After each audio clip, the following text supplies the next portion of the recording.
ওই নিহা, দেখ দেখ ছেলেটা কি খ্যাত, গায়ের শার্টটাও দেখেছিস? মনে হয় কয়দিন ধরে কাছে না। আর দেখ চুলগুলো দেখ, মনে হয় যেন পাখির বাসা, দেখলেই বমি চলে আসে।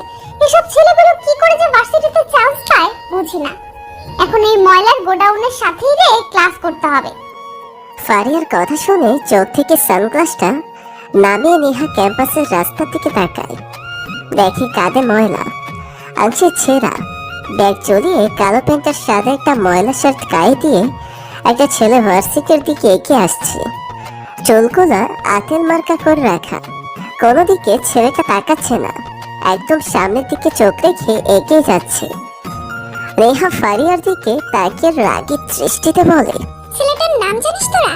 না রে, ওর নাম আবির, গ্রাম থেকে এসেছে আর আমাদের বাড়িতেই থাকে রে। কি? ফারিয়া, তিন্নি, তিশা, নাইমা, সোহেল, আরিফ সবাই একসাথে চিৎকার করে নেহার দিকে তাকায়। নেহা লজ্জায় মাথাটা নিচু করে ফেলে।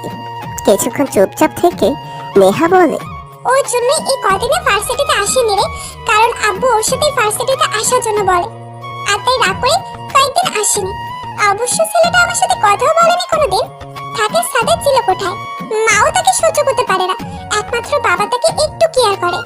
তুই সরাসরি ছেলেটাকে বাড়ি থেকে বের করে দিতে পারিস না? চেষ্টা করেছি, কিন্তু ছেলেটা যাবে না রে। সবাই চুপ হয়ে যায়। শহরের সবাই জানে আবির ছেলেটা গ্রাম থেকে এসেছে আর ঢাকা ভার্সিটিতে পড়ে। আর নেহা হলো শহরের সবচেয়ে ধনী পরিবারের একটা মেয়ে। দেখতে যথেষ্ট সুন্দরী, দুধে আলতা গায়ের রং, যেন হলুদ মেঘা বলায় বেষ্টিতে সারা অঙ্গ। মাথার বেখেয়ালি কেশরগুলো চকচকা কালো, যেন রৌদ্রের আবরণে সিল্কি মোলেম তৈরি হয়। নেহার স্টাইলও সবার থেকে আলাদা। প্রতিদিন নতুন ড্রেস আপে ভার্সিটিতে গাড়ি করে আসে। কথা বলা, হাঁটা চলা, চেহারা সবকিছু দিয়েই নেহা পারফেক্ট একটা মেয়ে। সাথে তার বন্ধুগুলো পরলোক হওয়াতে কম যায় না। তারাও নেহার মতো করে আসে, তবে নেহা ওদের আইকন। গত কয়েকদিন ভার্সিটিতে নেহা না আসতে আবির নামের নতুন ছেলেটির আবির্ভাবের খবর বান্ধবীকে কেউ দিতে পারেনি। অবশ্য নেহা ভার্সিটিতে না আসার কারণ ওই খ্যাতমার্কা ছেলেটাই। নেহার বাবা শফিক সাহেবকে নাকি ছেলেটা কোনো এক ছিনতাইকারীদের কবল থেকে বাঁচিয়েছিল বলে, আর ছেলেটার থাকার জায়গা নেই বলে শফিক সাহেব ধরে নিয়ে এসেছে নেহাদের বাড়িতে। তবে আবির ছেলেটা কেবল চিলেকোঠায় থাকতে পারবে। তার দারুণ শফিক সাহেব কোনো ভাড়া নেবেন না। তবুও শায়লা বেগম মানে নেহার মায়ের আপত্তি শতগুণ। সাথে নেহার আপত্তিও কি কম যায়। আবির ছেলেটা ক্যাম্পাসে এসে রঙ্গন ফুল গাছের নিচে বসে থাকা বাদাম বিক্রেতার পাশে এসে বসে। দূর থেকে নেহা তাদের বন্ধুগুলো সেদিকেই তাকিয়ে আছে। দেখ দেখ কি গিয়ে রে, একদম খ্যাত তো খ্যাতে। এত ডিসগাস্টিং একটা ছেলে আমাদের ক্লাসেই পড়ে, ওর সাথে ক্লাস করতে যে কতটা খারাপ লাগে তোর কি বলবো নেহা।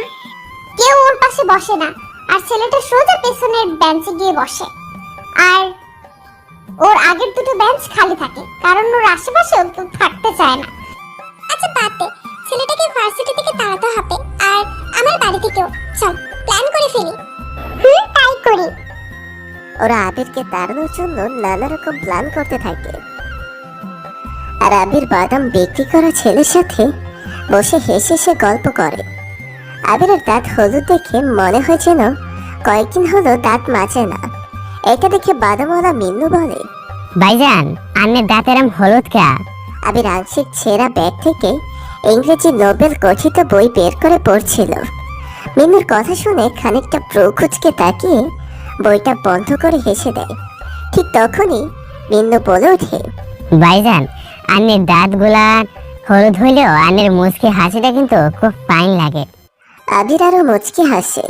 আবির কয়েক মিনিট শব্দ ছাড়া হেসে নেয়, তারপর হাসি থামিয়ে বলে, আমার মাও বলতো আমি মুচকি আসলে সুন্দর দেখায়, আর দাঁত হলুদ কারণ আমি দাঁত মাজি না। কেন ভাইজান দাঁত মাজেন না কেন? তুই দেখেছিস কুকুরগুলো কেমন হাড় খেতে পারে? শক্ত হাড় খায়, কি করে চিবিয়ে দেখেছিস? হুম। ওরা কি দাঁত মাজে? না গো ভাইজান, ওরা কেমনে মাজবে কোন?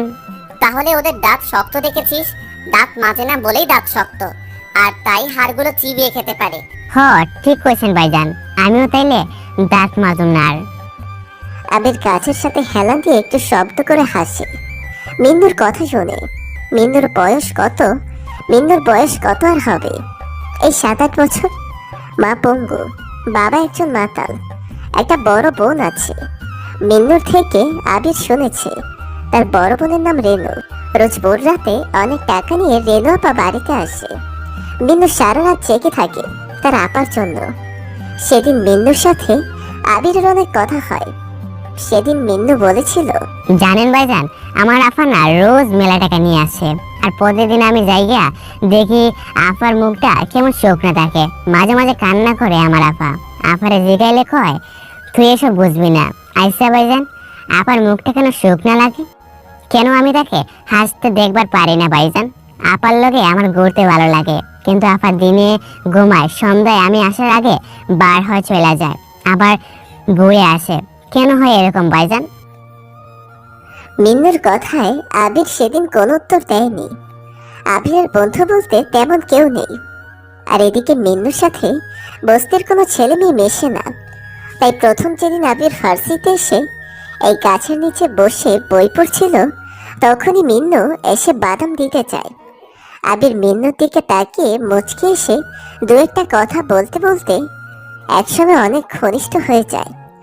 আবির বসা থেকে উঠে দাঁড়িয়ে মিন্নুর পকেটে 50 টাকা গুঁজে দিয়ে বাদামের গামলা থেকে ছোট্ট একটি মুঠোয় কয়েকটা বাদাম নিয়ে বলে, তুই রোজ দাঁত মাজবি গাধা, কারণ তারা পশু আর তুই মানুষ। মানুষদের দাঁত মাজতে হয়। নে বাদাম খা, আমি দিলাম, নে খা আর বিক্রি কর, কত হয় জানাবি। আবির কথাগুলো বলে কয়েক পা পাড়াতে একটি জোরে মিন্নু বলে ওঠে, ভাইজান, আপনি কি তাহলে পশু? আবির চোখটা বন্ধ করে। ফর্সা মুখের উপর রাগের প্রতিচ্ছবি ফুটে ওঠে তার। ভিতরে থাকা অন্য একটি মানুষ তার মধ্যে অকারণেই যেন জেগে উঠতে থাকে, কারণ এই পশু শব্দের সাথে আবির ছেলেটার অনেক কিছু জড়িয়ে আছে। বলা যায় এক ছলসানো অতীত, যেখানে পশুত্বটাই রক্তের গন্ধে বিষাদিত। আবির ঘোরে মুচকি এসে হনহন করে ঠোঁটে ক্লাসের দিকে এগিয়ে যায়। ক্লাসের কাছে আসতেই কে যেন তার ব্যাগটা টেনে ধরে। ঘুরে তাকিয়ে দেখে একটা মেয়ে।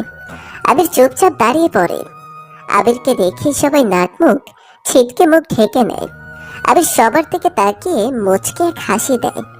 আবিরকে দেখে সবাই ভাবছে কোন সারগাদা থেকে উঠে এসেছে সে। কেমন যেন বটকা গন্ধ তার গা থেকে আসছে, তাই সবাই সেই গন্ধটা যেন না পায়, তাই নাক ঢেকে রেখেছে। আবির কথা বলেনি, কোনো রকমে তড়িঘড়ি করে ক্লাসের দিকে প্রবেশ করে। সবাই আবিরকে দেখে দূরে সরে যেতে থাকে। আবির কোনো কথা না বলে একদম শেষ বেঞ্চে গিয়ে বসে পড়ে। ক্লাসের সবাই ওর দিকে তাকাচ্ছে। সে স্মার্ট হয়ে এসেছে, তার জন্য তাকায় না। সে যেমন খ্যাত, এটা দেখার জন্য সবাই তাকায় ওর দিকে। তবে আবিরের মেধা সবার থেকে অনেক গুণে বেশি। এ কারণেই সে মাত্র 10 দিনের স্যারদের কাছে বেশ পরিচিত লাভ করে। আচ্ছা নেহা, আজ যদি ব্রেক টাইমে আমরা ওকে নিয়ে একটু মজা করি কেমন হবে? কেমন মজা? ওই ধর তিশা যে ওকে দাঁড় করিয়ে কথা বলবে, সোহেল যে ওর বসার জায়গাতে চুইংগাম লাগিয়ে দেবে। গ্রেট আইডিয়া, তাহলে চল এটা করা যাক। কয়েকটা ক্লাস শেষ করে ব্রেক টাইম আসে। আবির বসা থেকে উঠে চলে আসবে, তখনই তিশা নামের মেয়েটা 3 হাত দূরে রুমাল হাতে বেঁধে বলে, এই ছেলে উঠে দাঁড়ান বলছি। আপনি বলেন আপনার জন্য কি সবার কাছ থেকে টাকা তুলবো?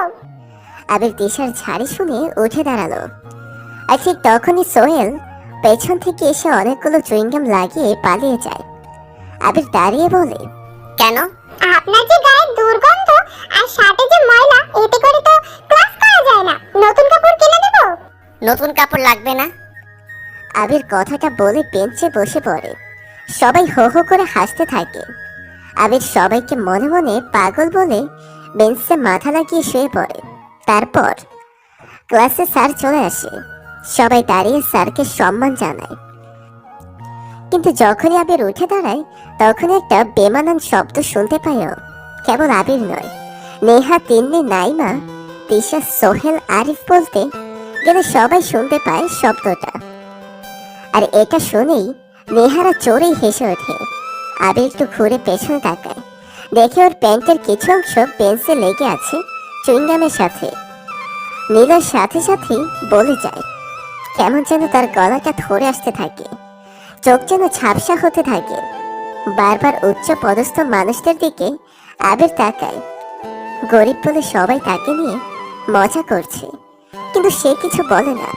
চুপচাপ বেঞ্চে মাথাটা দিয়ে মুখটা নিচু করে শুয়ে পড়ে।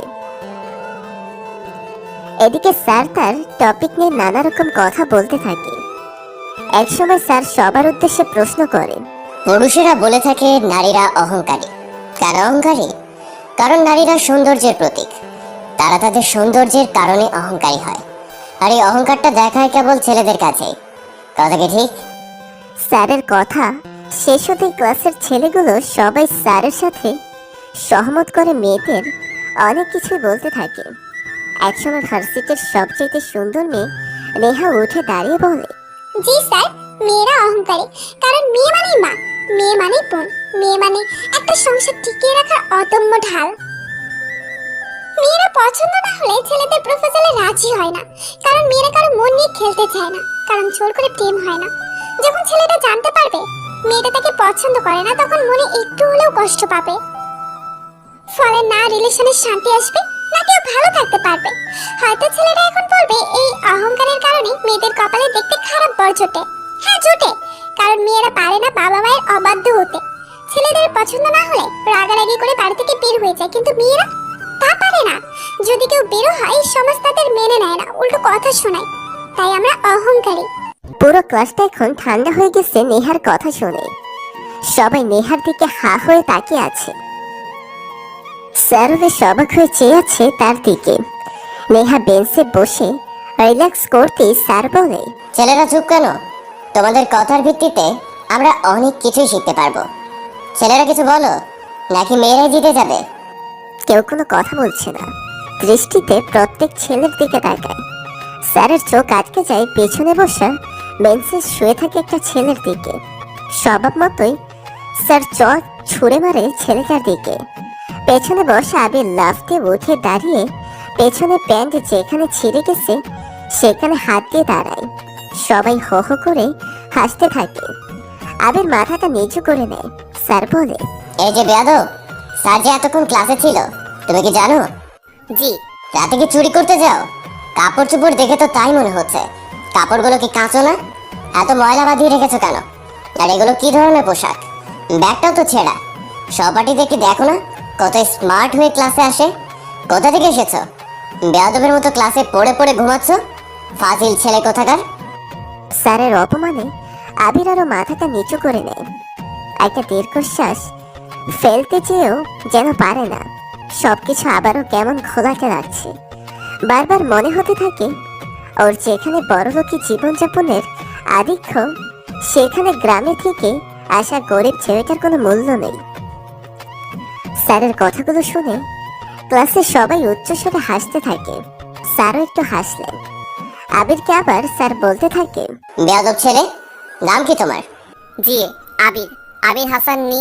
থাক থাক, আর বলতে হবে না। নামটাই খালি ভদ্র, আর চেহারাটা দেখো, ময়লার গোডাউন। তা বাবা আবির, এতক্ষণ ক্লাসে কোন বিষয়ে কথা হচ্ছিল তুমি জানো? জানবে কি করে? পড়ে পড়ে তো তুমি ঘুমাচ্ছিলে। ধুর, এই ছেলেটা থাকলে আমি কখনোই ক্লাস নিতে আসবো না। গেলাম আমি। স্যার যাবেন না। স্যার সবার কথা উপেক্ষা করে চলে যেতে উদ্যত হলেন। দরজার কাছে প্রায় যেতেই একটু জোরেই আবির বলে ওঠে, স্যার, আপনি বোঝাচ্ছিলেন সমাজে নারীদের অহংকার করাটা আসলে দোষের কিছু না। এই ব্যাপারে আমাদের ক্লাসের সুন্দরী মেয়ে অনেক কিছুই বলেছে। হ্যাঁ, মেনে নেওয়া যায় তাদের অহংকার করাটা ঠিক, কিন্তু তারা কখনো জানে না একটা ছেলে পরিবারের জন্য কতটা গুরুত্বপূর্ণ। স্যার, একটা পরিবারে বাবা যদি পঙ্গু হয়, মা বাবাকে সেবা আর সংসারের অনেক রকম কাজ করে, আর তখন সেই পরিবারের ছেলে কি করবে? সংসারের হাল ধরবে। যেমনটা ক্যাম্পাসে বাদাম বিক্রি করা মিন্নু করে, আর আমরা নতুন সাজে প্রতিদিন এসে মিন্নুর থেকে বাদাম কিনে মজা করে খাই।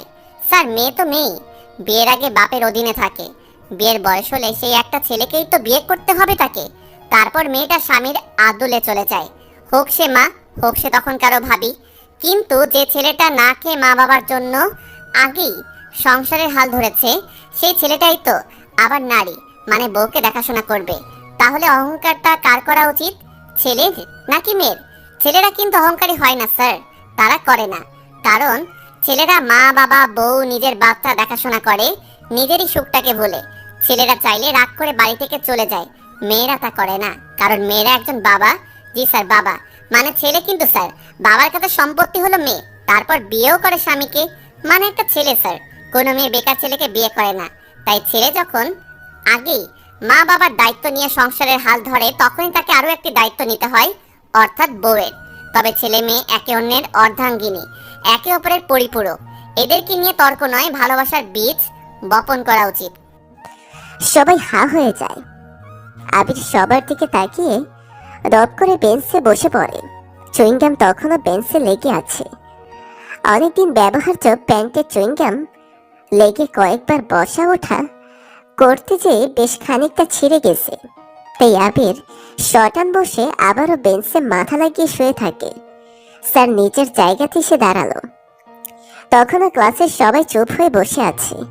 এমন খ্যাতমার্কা ছেলে এত কিছু বলতে পারে তা কেউ জানতো না। স্যার ডাক দেয়, এই ছেলে, এদিকে আসো। আবির মাথা তুলে স্যারের দিকে তাকায়। করুণ এক চাহনি। সেই চাহনিতে চিৎকার করে বলতে ইচ্ছে করছে আবিরের অনেক কথা, কিন্তু সে পারছে না। স্যার আবারও তাকে ডাকে, কিন্তু উঠতে পারে না। স্যার এবার জোরেই ডাক দেয়। আবির আর দেরি না করে উঠে দাঁড়ায়। সাথে সাথেই পুরো পেছনের অনেকটা অংশই ছিঁড়ে যায়। আবির বেঞ্চে রাখা ব্যাগ পেছনে রেখে ক্লাস থেকে দৌড়ে বের হয়ে আসে।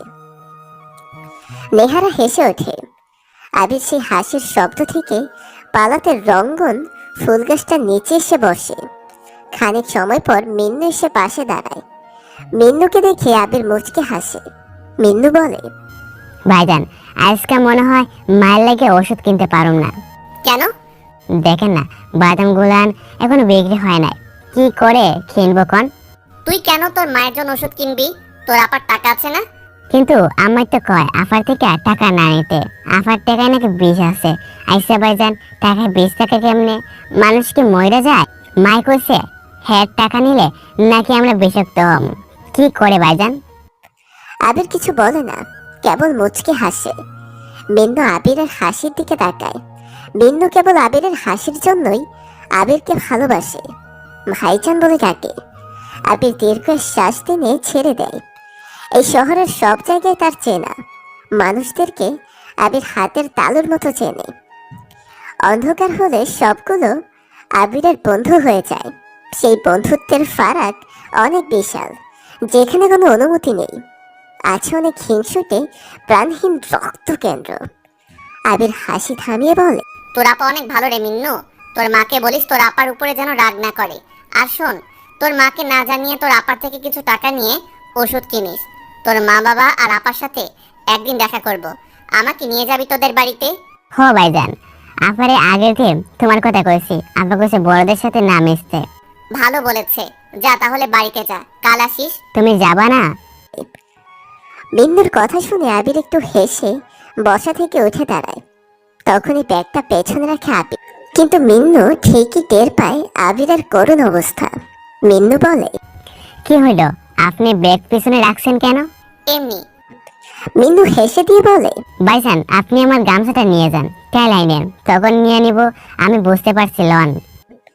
মিন্নুর দেওয়া গামছা কোমরে পিছিয়ে হনহন করে ভার্সিটি থেকে বের হয় আবির। ভার্সিটির সবাই আবিরকে দেখে উচ্চস্বরে হাসতে থাকে। আবির কোনো দিক না তাকিয়ে চড়েই হেঁটে চলে যেতে থাকে। ভার্সিটির গেটের কাছে আসতেই আবির কারোর সাথে ধাক্কা লেগে পড়ে যায় যেন। আবির থতমত খেয়ে উঠে দাঁড়িয়ে অবাক চোখে লোকটার দিকে তাকায়। মুখে সিগারেট, গলাতে লম্বা চেন, দামি পোশাক, চোখে চশমা। আবির আস্তে করে বলে ওঠে, সরি। লোকটা চশমা খুলে আবিরের দিকে হা হয়ে তাকায়। আবির না তাকিয়ে চলে আসতে যাবে, তখনই লোকটা বলে ওঠে। আবির ঘাড় ঘুরিয়ে অস্বাভাবিক এক দৃষ্টিতে চায় লোকটার দিকে। লোকটা থেমে যায়। আবির আর না দাঁড়িয়ে চলে আসে সেখান থেকে। লোকটা মানে ছেলেটা আবিরের চলে যাওয়ার দিকে হাবার মতো তাকিয়ে থাকে, তারপর মুচকে এসে ভার্সিটির দিকে চলে যায়। শফিক সাহেবের বাড়ির দারোয়ান আবিরকে ঢুকতে দিতে চায় না, কেমন যেন অগ্নির দৃষ্টিতে আবিরের দিকে তাকায়। তবে রহিম মিয়ার কিছুই করার নেই, শফিক সাহেবের নির্দেশ। আবির যখন খুশি মনে বাইরে যাবে, আসবে, থাকবে, এতে কেউ কোনো কথা বলবে না। কেবল ছিনতাইকারীদের থেকে বাঁচিয়েছে বলে শফিক সাহেবের এমন আচরণ বাড়ির কেউ মেনে নিতে পারছে না, তবুও কারো কিছু বলার নেই। তবে শফিক সাহেব না থাকলে শায়লা বেগম আর নেহা অনেক রকমের কথা শোনায় আবিরকে। পরের দিন, ওই নেহা দেখছিস, আজকেও কেমন করে ভার্সিটিতে এসেছে। আমি না আর নিতে পারছি না, ওকে ভার্সিটি ছাড়া করতেই হবে। ফারিয়ার কথা শুনে নীলা ক্যাম্পাসের রাস্তার দিকে তাকায়। কাল সারাদিন নেহা নিলয়কে বাড়ির বাইরে যেতে বা ঢুকতে দেখেনি। অবশ্য নেহা নিলয়ের ওপর যে নজর রাখে সেটাও না, কিন্তু গতকাল ক্লাসে মজা করার জন্য নেহা দেখতে চেয়েছিল নিলয় বাড়ি ছেড়ে চলে যায় কিনা, কিন্তু সেটা করেনি। গ্রাম থেকে এসেছে তো তাই এরকম স্যাসরাও, বাদ দে, ওর কথা পরে হবে, এখন চল আড্ডা দিই। আরে দাঁড়া দাঁড়া, ব্যাটাকে নিয়ে একটু খেলা করি। ওকে, তাহলে কি ডাক দেবো? দে তাহলে, মজাই করি। আবির ছেলেটার মাথা নিচু করে ক্যাম্পাসে এসেছে। কাল সারা রাত সে ঘুমায়নি, খুব কেঁদেছে ও। সবটা সময় ভেবেছে সে গরিব বলে আজ তাকে এত কিছু সহ্য করতে হয়েছে, কিন্তু সে কি আসলে গরিব? আবির নিজের মতো করে হাঁটছে, ঠিক তখনই শুনতে পায়, ওই ডাস্টবিন, আবির এদিকে আয়। আবির সেদিকে তাকায়, দেখে নেহা সহ ওদের বান্ধবী বন্ধুরা তাকে ডাকছে। আবির ওদের দিকে এগিয়ে যেন মুচকে হাসি দিয়ে বলে, আমাকে কেন ডাকছেন? ওরে কি গেও রে, গ্রামে থাকা মানুষগুলো যে একটা বেশি আবাল তা একে না দেখলে বুঝতে পারতাম না। সহপাঠীদের আপনি করে বলছে। তো বলবে না, ওর তো কথা বলারও যোগ্যতা নেই। আচ্ছা, আপনার প্রবলেমটা কি? আপনি আমাদের বাড়ি থেকে যাচ্ছেন না কেন? আবির চুপচাপ দাঁড়িয়ে থাকে। আবির সবার দিকে তাকিয়ে একটু মুচকি হেসে বলে, আপনার আব্বুই আমাকে রেখেছে, উনি বললেই আমি চলে যাব। আপনার কথাতে না। তোর সাহস কি করে হয় রে আমাদের মুখের উপর কথা বলার? ওই ফারিয়া, যা তো শফিক মামার দোকান থেকে আইসক্রিম কিনে আন, সব ওর মুখে আর জামে লাগিয়ে দেব। ফারিয়া, নাইমা আর সোহেল ওরা তিনজন মিলে আইসক্রিম কিনতে যায়। আবির সেদিকে তাকিয়ে ধীরে ধীরে সেখান থেকে চলে আসতে যাবে, তখনই আরিফ দেশে এসে আবিরকে পাকড়ে ধরে। আবির চুপচাপ দাঁড়িয়ে যায়। আবিরের চোখ চারপাশে এমন কাউকে খুঁজতে থাকে যে এসে বলবে ওকে ছেড়ে দাও, কিন্তু কেউ নেই। সবাই নিজের কাজের জন্য ব্যস্ত। সবাই আবিরকে জোকার দৃষ্টিতে তাকিয়ে দেখতে থাকে। কয়েক মিনিট পরেই ওরা তিনজন এসে হাজির। আরিফ আর সোহেল আবিরের হাত ধরে রাখে। নেহা, তিন্নি, ফারিয়া, নাইমা ওরা চারজন এসে আবিরের মুখে, মাথায়, তার ময়লা শার্টে, মাথায়, মুখে, ঘাড়ে, কানে, গলাতে আইসক্রিম লাগাতে থাকে। আবির মাথাটা নিচু করে নেয়, চোখ দুটো মাটির দিকে করে নেয়। সবাই আবিরকে নিয়ে হাসতে থাকে। ঠিক তখনই ফারিয়া বলে ওঠে, ওই দেখ, নতুন ছেলেটাকে দেখ, কি হট রে, স্টাইলিশ, দেখেই বোঝা যায় রোজ জিম করে। নতুন ছেলেটাকে দেখ, কি হট রে, স্টাইলিশ, দেখেই বোঝা যায় রোজ জিম করে। সবাই ক্যাম্পাসের গেটের দিকে তাকায়। বাইকে আসা একটা ছেলের দিকে সবার চোখ আটকে তাকিয়ে থাকে। সাথে আবিরও মাথা তুলে সেদিকে তাকায়। দেখে কালকের সেই ছেলেটা যার সাথে আবির ভুলবশত ধাক্কা খেয়েছিল। আবির সেদিকে তাকাতেই দেখে সেই নতুন ছেলেটা তার দিকে তাকিয়ে আছে। ছেলেটা বাইক রেখে ওদের পাশ দিয়ে হেঁটে যেতে তিন্নি ডাক দেয়। ছেলেটা থেমে যায়, আবিরের পাশে এসে দাঁড়ায়। আবির মাথাটা নিচু করে নেয়। ছেলেটা আবিরের দিকে আর চোখে তাকাতেই কয়েক হাত পা দূরে সরে যায় ছেলেটা। আবিরের সারা গায়ে আইসক্রিম লেগে আছে। সবাই ভাবছে আবিরকে বাজে দেখার কারণে ছেলেটা সরে গিয়েছে, কিন্তু বিষয়টা তা নয়, অন্য কিছু।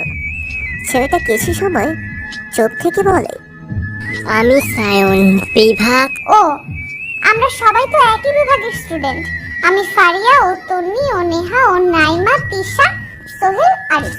আর ইনি শাওন নামের ছেলেটা আবিরের দিকে তাকিয়ে কথাটা বলে। সবাই কিছুক্ষণ বিরক্ত নিয়ে আবিরের দিকে তাকিয়ে থেকে নেহা বলে, এই যে খ্যাত ময়লার ডাস্টবিন, তুই এখনো এখানে দাঁড়িয়ে আছিস কেন? যা ভাগ, সামনে থেকে যা। আবির আর দাঁড়ায় না, সেখান থেকে জোরে হেঁটে কিছুটা দূরে চলে আসে। দূরে এসে পেছনে ঘুরে তাকায় ওদের দিকে।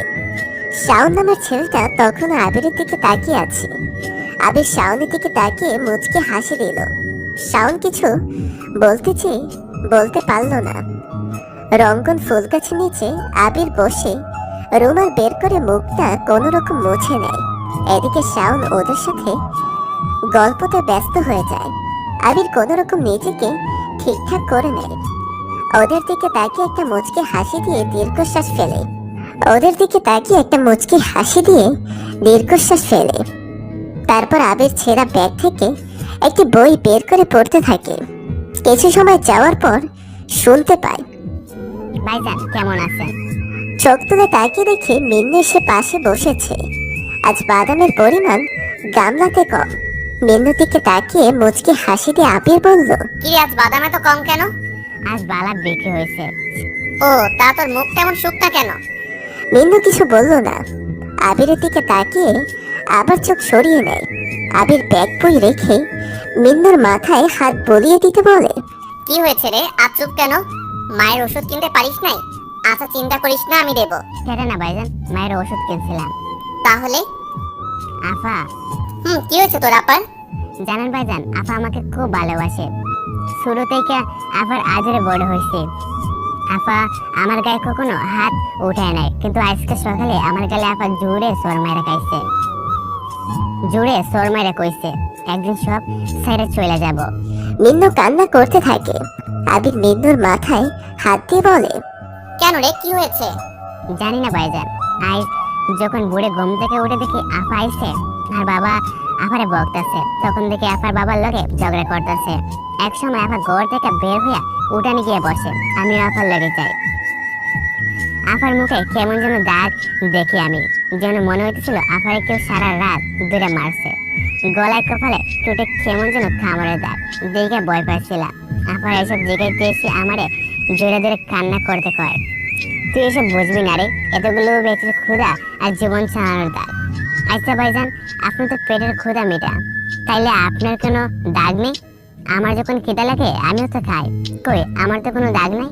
নিলয় চুপ হয়ে যায়। কি বলবে, ও ঠিক খুঁজে পাচ্ছে না। কেবল মিন্নুর দিকে তাকিয়ে জড়িয়ে ধরে নেয়। বাদ দে সব, তুই বরং আমার সাথে অন্য কথা বল। তোর বাড়িতে আমাকে কিন্তু নিয়ে যাস নাই? হ্যাঁ, আপনারা নিয়ে যাবো। আপা যেদিন বাড়িতে থাকবো সেদিন নিয়ে যাবো। শুক্রবারে আপা বাড়িতে থাকে সব সময়, সেদিন নিয়ে যাবো। আচ্ছা। আবির মিন্নুর থেকে চলে আসে। ক্লাসের সময় হয়ে গেছে। আবির যেখান থেকে উঠে ক্লাসের দিকে এগোতে থাকে, ওর আগে নেহার ক্লাসে প্রবেশ করে।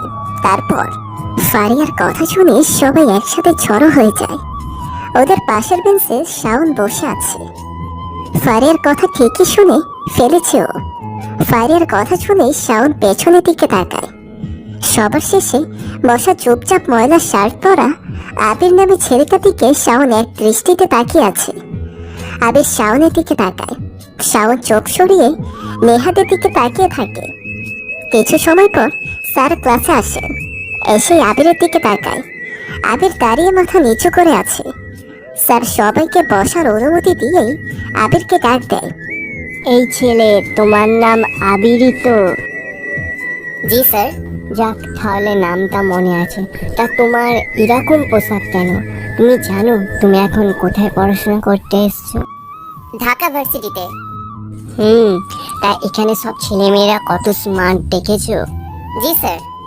তুমি এমন স্মার্ট হতে পারো না? আবির চুপচাপ দাঁড়িয়ে থাকে। সবার দিকে একবার করে তাকায়। সবাই ঘুরে আবিরের দিকে তাচ্ছিল্যের হাসি দিয়ে চেয়ে আছে। আমি মাথাটা নিচু করতেই স্যার বলে, কি হলো বলো, তুমি একটু পোশাক আশাকে স্মার্ট দেখাতে পারো না? জানো তো, পোশাক আর হেয়ার স্টাইলই বলে দেয় মানুষটা আসলে কেমন হতে পারে। তুমি একটু স্মার্ট হও। আবির একটু মুচকে হাসলেন। স্যার ওকে হাসির জন্য ঝাড়ি দিতে যাবে, তখনই আবির বলে, কি হবে স্যার স্মার্ট দিয়ে? যেখানে মানুষের মধ্যে অন্য মানুষদের জন্য কোনো মূল্যবোধ থাকে না, সেখানে স্মার্টনেস দিয়ে কি হবে? স্মার্টনেস কেবল দামি পোশাকই বহন করে, এটা ভাবা ভুল স্যার। একজন রিক্সা চালকও স্মার্ট স্যার, কারণ তার রিক্সা যত বেশি চলবে সে তার পরিবারের জন্য তত বেশি সুখ আহরণ করতে পারবে। আমার কাছে স্মার্ট মানে টাকা থাকা নয়, নতুন ড্রেস আপ পরে ঘোরাও নয়, কথায় কথায় ও নো, ও মাই গড, ও শিট, সরি, ইডিয়ট, স্টুপিড এগুলো বলা নয়। আমার কাছে স্মার্ট মানে মূল্যবোধ, যা হয়তো শিক্ষার মাধ্যমেও অর্জন করা যায় না স্যার। আর কি হবে এসব পোশাক দিয়ে, যদি মেয়েদের লজ্জাস্থানের আকৃতি বোঝা যায় আর তা দেখে ছেলেরা ওয়াও কি মাল যাচ্ছে রে বলে, তাহলে স্মার্টনেস কি বাড়বে নাকি যাবে স্যার? গ্রাম থেকে এসেছি স্যার, দুবেলা পেটের খাবার জোটাতেই হিমশিম খেতে হয়। সেখানে স্মার্টনেস দেখিয়ে কি হবে? কেউ না খেয়ে থাকলে অন্য কেউ এসে কখনোই বলবে না চল আমি তোকে খেতে দেব। তাহলে স্মার্টনেস দিয়ে কি করব আমি স্যার? স্যার আর কোনো কথা বলছে না, কেবল হা হয়ে আবিরের দিকে তাকিয়ে আছে। শুধু স্যার নয়, ক্লাসের সবাই আবিরের দিকে অবাক চোখে তাকিয়ে আছে। বিশেষ করে যে মেয়েগুলো শর্ট ড্রেস পরে আসে, তারা আবিরের নিজের জায়গাতে বসে পড়ে। এইভাবে দুটো ক্লাস পার হয়, 1 ঘন্টার ব্রেক চলে। আবির ব্যাগ রেখে রঙ্গন ফুল গাছের নিচে এসে বসে, ঘামে ভেজা শার্টের হাতা দিয়ে মুখটা মুছে নেয়। খানিকটা সময় পর মিন্নু আসে, চোখে মুখে তখনও মিন্নুর চিন্তার ছাপ। আবির বলে, কি হয়েছে, এখনো মন খারাপ? ভাইজান, দুপুরে গেছিলাম বাড়িতে ভাত খাইতে, বাড়ির কাছে যাইয়ে শুনি আবার পাশের বাড়ির এক বাবির লোকে ঝগড়া করতেছে। ঝগড়ার সময় বাবি আপারে অনেক খারাপ ভাষায় গালাগালি করছিল। তারপর বলছিল তোর লজ্জা করে না মুখ দেখাইতে? ভাইজান, বাবি যখন আপারে এইসব কইতেছিল, আপা কোনো উত্তর দেয়নি কেন? আপার চোখের পানি দেখে আজ না খাইয়ে চলে আসছে। আবির কিছু বলতে চেয়েও বলে না, কি বলবে ও? মিন্নুর মা পঙ্গু, বাবা একজন মাতাল। ওর বড় বোন সংসার চালাতে, মায়ের ওষুধ কিনতে, বাবার নেশা মেটাতে রাতের অন্ধকারে রাতের পরী হয়ে থাকে। টাকাওয়ালা মানুষগুলো সেই পরীটাকে নিত্য নতুনভাবে ব্যবহার করে, আর সেই বড় লোকেরা টাকাগুলো গরিবদের দান করতে গেলে তাদের হাত কাঁপে। আবার সেই নারী যদি সংসার চালানোর কাছে নিজের দেহটাকে বিক্রি করে, সেই নারীর হয়ে যায় খারাপ। অথচ সমাজের ভদ্রলোকেরা দিব্যি তাদেরকে টাকার বিনিময়ে ভোগ করে যায়। আজব খেলা। ভাইজান, চুপ করে আছেন কেন? ভাবছি আজকে তোদের বাসায় যাব। যাবেন? আচ্ছা তাইলে যাই, বাড়িতে বইলে আসি। আমি এখন যাইব আর আইব, আপনি এইখানে থাকবেন? মিন্নু চলে যায়। এদিকে আবারও ক্লাস শুরু হওয়ার সময় চলে আসে। নিলয় ক্লাস শুরু হওয়ার 10 মিনিট আগে ক্লাসে আসে। নিজের জায়গাতে যেতেই বেশ অবাক হয়, কারণ সেখানে তার ব্যাগ নেই। আবির সব দিকে একবার চোখ বুলিয়ে নেয়, কোথাও আবিরের ব্যাগের চিহ্ন দেখা যাচ্ছে না। আবির আরো ভালো করে সব বেঞ্চে তাকায়, কিন্তু সেখানে আবিরের ব্যাগ নেই। শেষে আবির বেশ কাচুমাচু হয়ে সামনে বসা ছেলেগুলোর কাছে যায়। সোহেল, আরিফ, শাওন আরো অনেকেই বসে আছে সেখানে। আবির কাচুমাচু হয়ে সোহেলকে জিজ্ঞাসা করে। সবাই উচ্চস্বরে হেসে ওঠে। আবির যে 1 নম্বর খ্যাত, তা আবিরের কথা শুনে বোঝা গিয়েছে সবাই। ক্লাসমেটদের আপনি করে বলছে, তাও ভাই ডেকে। আরিফ আবিরের জামার কলার ধরে বলে, শালা তোর ব্যাগ কোথায়? আমরা কি জানি তোর ব্যাগ কি আমরা দেখে বেড়াই? কোথায় ছেঁড়া ব্যাগ আর কোথায় দামি ব্যাগ? যা ভাগ সামনে থেকে। ভাই ব্যাগ দেখেছেন? ঢং দেখলে মনে হয় শালা তোকে ঘুষি মেরে দিই। সব সামনে থেকে আবার কোথাকার। তাকে কি বলছিস? ও তো কানা কাটা, দেখছিস না স্যাসরার মতো আমাদের বাড়িতে পড়ে আছে। এর দিকে আমাদের বাড়ির কাজের ছেলেটাও স্মার্ট, যে কোনো মেয়ে হুট করে কাজের ছেলেটাকেও প্রপোজ করতে পারে। সবাই বেশ জোরে হাসতে থাকে। এইভাবে সিনিয়রদের কাছে র্যাগিং হতে হবে বা টিচ হবে আবির কল্পনাও করেনি। আবির হবে আবির আর দাঁড়ায় না, মন খারাপ করে ক্লাসের বাইরে চলে আসে। শাওন নামের ছেলেটা কিছু বলতে যেও চুপ থাকে। আবির বের হতেই সবাই জোরে জোরে হাসতে থাকে। আবির আর দাঁড়ালো না, সোজা ভার্সিটি থেকে চলে আসে। ক্লাস শেষ হওয়ার পর সবাই একসাথে বের হয়। তিন্নি, নাইমা, তিশা শাওনের সাথে বেশ খাতির জমিয়েছে। এদিকে নেহা আর ফারিয়া একসাথে বের হয়েছিল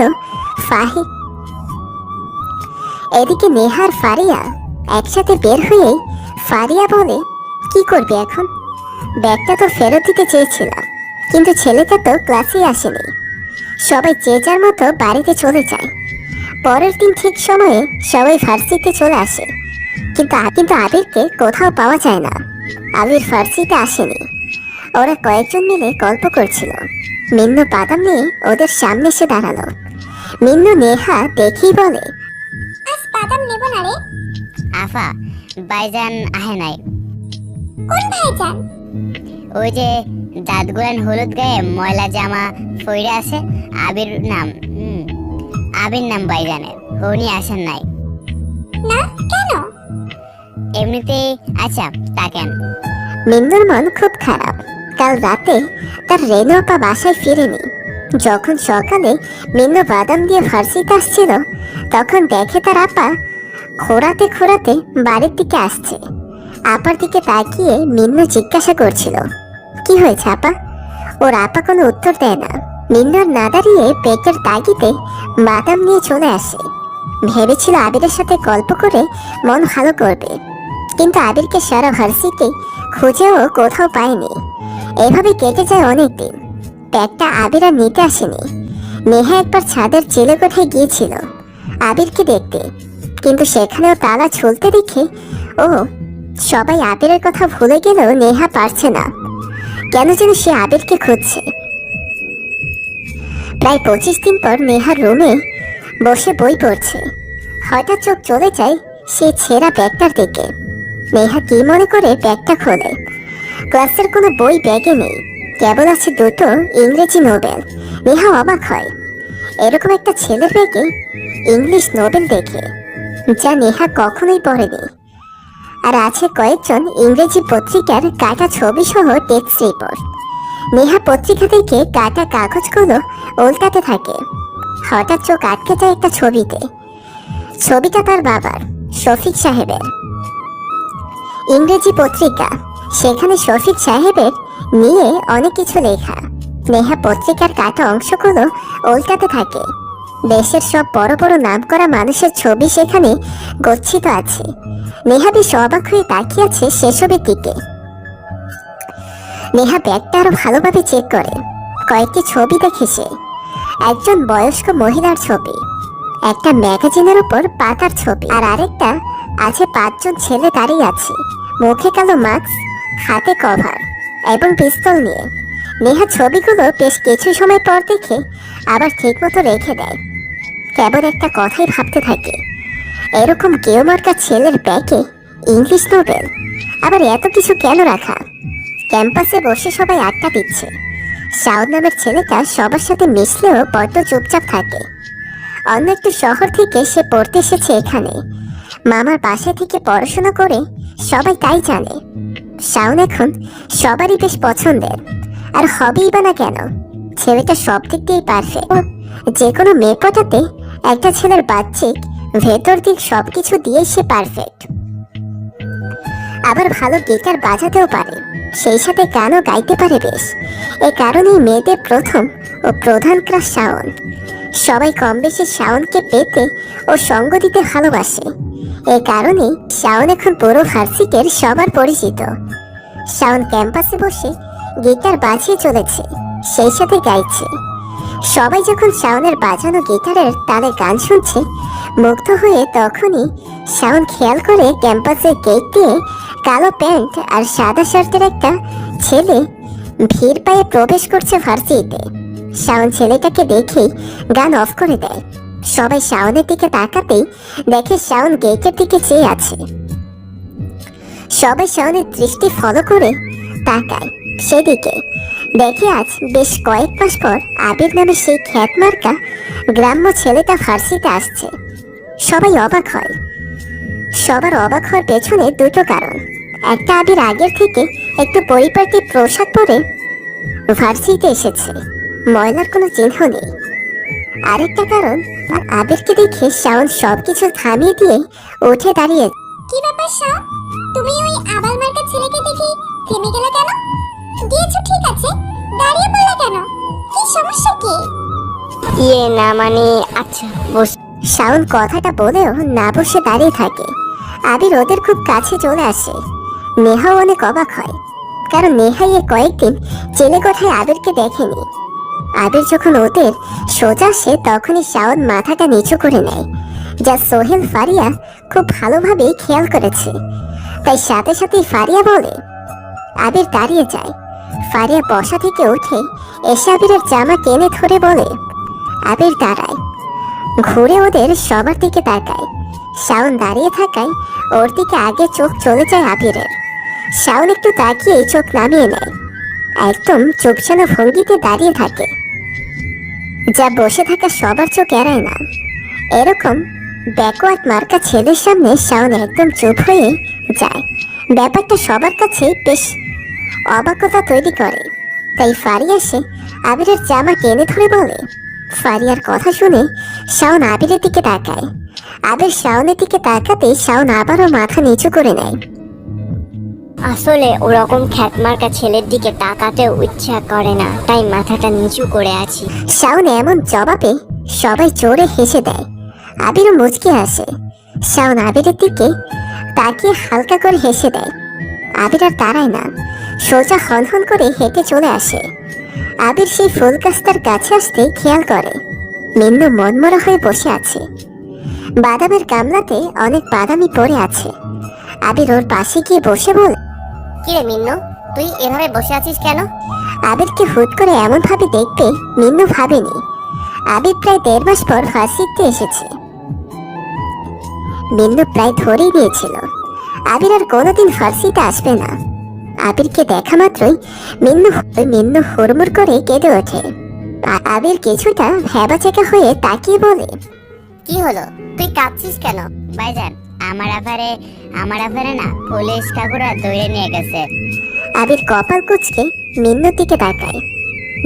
মিন্নুর আপার কথা শুনতেই বুকটা ছেদ করে ওঠে। মিন্নু খুব করে কাঁদতে থাকে। আবির ওর মাথায় হাত দিয়ে বলে। কি হয়েছে? জানি না ভাইজান, আফার লগে একবার দেখা হয়েছিল, আমারে কিছু বলে নাই। তাই পুলিশদের কাছে আপা কাঁদতে কাঁদতে কইতেছিল কি করেছে আমি। রাতে তো বাড়িতে ফিরেছিলাম, আমাকে কেন ধরে এনেছেন? পুলিশরা আপারে খুব গালি দিতেছিল, দেখে আমি চলে আসি। আজ 4 দিন হইল আপার লগে দেখা নাই। 4 দিন হইল আপারে দৌড়ে নিয়ে গেছে। আচ্ছা ঠিক আছে। জানো ভাইজান, আমি পুলিশের পা জড়ে ধরছিলাম, কাইন্দে কইছিলাম আমার আফারে সাইরা দিতে, আমাকে দৌড়ে রাইখা দেন। ও কিছু করতে পারে না, আমার আফা অনেক ভালো একজন, ওকে সাইরা দেন। পুলিশটা আমার জোরে লাথি মারে কইছিল। তোর আপা তো রাত হলে বিয়ে গিরি করে বেড়ায়। শালামা, যা এখান থেকে। বেশি তাড়ামি করলে না তোর বোনের সাথে তোকেও চালান করে দিব শালা।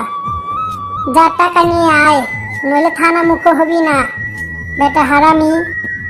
আবিরের দিকে তাকিয়ে কথাগুলো বলে মিন্নু ছলছল চোখে থেকে আবিরের মুখের রং পাল্টে যাওয়ার দৃশ্যটা লক্ষ্য করছে।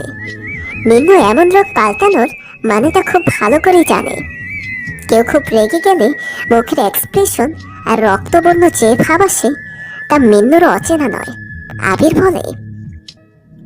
তুই বাসায় যা, তোর আপা বাড়িতে চলে আসবে। কত টাকা লাগবে বলেছে পুলিশ? বলছে 1 লাখ টাকা লাগবে। আবার আর দেখতে পাবো না ভাইজান। দূর, বললাম তো আজকে তোর আপা বাড়িতে ফিরবে, তবে দেখিয়ে দিবি আমাকে তোকে কোনো পুলিশ লাথি মারছিল। আর কারাগারে কাউকে দেখতে গেলে টাকা দিতে হয় কে বলেছিল তাকেও দেখে দিবি। আর যে তোর আপাকে গালি দিয়েছিল তাকে দেখাতে পারবি তো? পারবো, খুব পারবো। মন চাইতেছিল হারামিগুলোকে ঘুষি মাইরে আফারে ওখান থেকে ছাড়াইয়া নিয়ে আসি। ঘুষি মারলে কি কেউ বড় রকমের আহত হয়? জানি না, তবে কে ছাড়াবে আমার আপারে? কেন আমি? আপনি টাকা কই পাবেন? আপনি নিজেই তো জামা কিনতে পারেন না, ময়লা জামা পরে আসেন। আপনি থেকে আমার জামা গুলান পরিষ্কার লাগে। রোজ আফা আমার জামাগুলা কাইসা দেয়। এসব তো ভাবতে হবে না, তুই খালি দেখিয়ে দিবি ব্যাস। আবিরের মুখের রং আরো পাল্টে যায়। জোরে একটা নিঃশ্বাস ছাড়ে, হাতটা মুট করে কয়েকবার। আবির মুচকি হাসে, মিন্নুর দিকে তাকায়ও। মিন্নু এক কাদা আশান্দ্রপ দৃষ্টিতে তাকিয়ে আছে মিন্নুর দিকে। আবির আর দাঁড়ায় না, মিন্নুর হাত ধরে গাছের নিচ থেকে টেনে নিয়ে আসতে থাকে। আবির মিন্নুর হাত ধরে ভার্সিটি থেকে বের হয়। একটা রিক্সা ডাকে আবির। ওরা দুজন রিক্সাতে উঠে যায়। উদ্দেশ্য পরিচিত জায়গা। কারাগারের সামনে এসে রিক্সা থেকে নামে ওরা দুজন।